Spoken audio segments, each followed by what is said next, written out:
ஏனெனில் அவர் ரோகிணியின் மகன். அவ்வகையில் எதிரே நிற்பவர்கள் தாய்மாமன்மார் ஆக முடியாது. அந்த 8 பேரையும் கொல்லும் பணியை பலராமர் ஏற்றுக்கொண்டார்.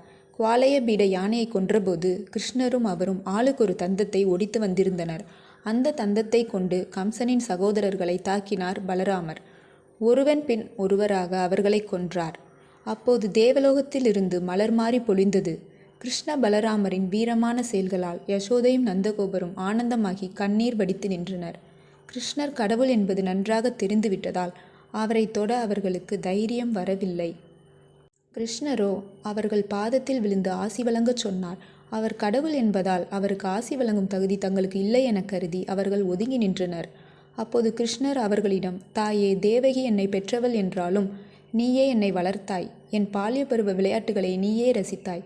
அம்மா, இந்த உடல் தாய் தந்தையின் உறவால் பிறக்கிறது. அதன் காரணமாக பெற்றவர்களுக்கு கடன் படுகிறது. இந்த கடனை தீர்க்கும் அளவுக்கு சம அளவுள்ள பொருள் எவ்வுலகிலும் இல்லை. ஏனெனில் மனிதனாக பிறந்தவனுக்கு மட்டுமே எல்லாவற்றையும் அனுபவிக்கும் பாக்கியம் கிடைக்கிறது. மனித பிறவிக்கு மட்டுமே இந்த உடலை விடுத்து இறைவனிடம் சேர்வதற்குரிய அறிவு தரப்பட்டிருக்கிறது. பெற்றவர்கள் வேறு, வளர்த்தவர்கள் வேறல்ல. அவ்வகையில் நீங்கள் என்னை ஆசீர்வதிக்க தகுதியுள்ளவர்களாகிறீர்கள். இதை கேட்டு மகிழ்ந்த யசோதை தம்பதியர் தங்கள் அன்பு மகனை வாரி அணைத்தனர். பலராமனுக்கு முத்தமலை பொழிந்தனர். அவர்களது கண்களில் கண்ணீர் பெருகியது. இதன் பிறகு தன் தாத்தா உக்ரசேனரை சந்தித்த கிருஷ்ணர் யதுராஜ்யத்தின் அதிபதியாக அவரை அறிவித்தார். கம்சனுக்கு பயந்து ஒளிந்திருந்த மன்னர்கள் எல்லாம் மகிழ்ந்து உக்ரசேனரை பணிந்து வணங்கினர். மதுரா மக்கள் கிருஷ்ணரை தினமும் வணங்கும் பாக்கியம் பெற்றனர்.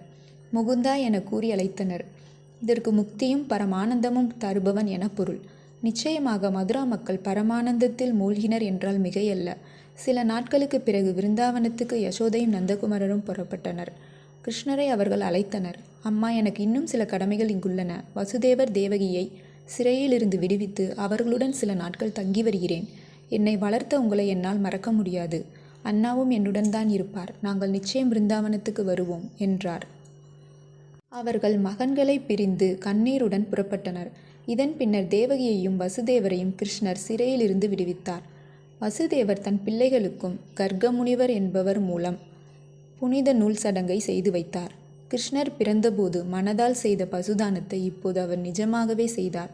பின்னர் தன் மகன்களை சாந்தீபனி முனிவரிடம் கல்வி பயில அனுப்பி வைத்தார்.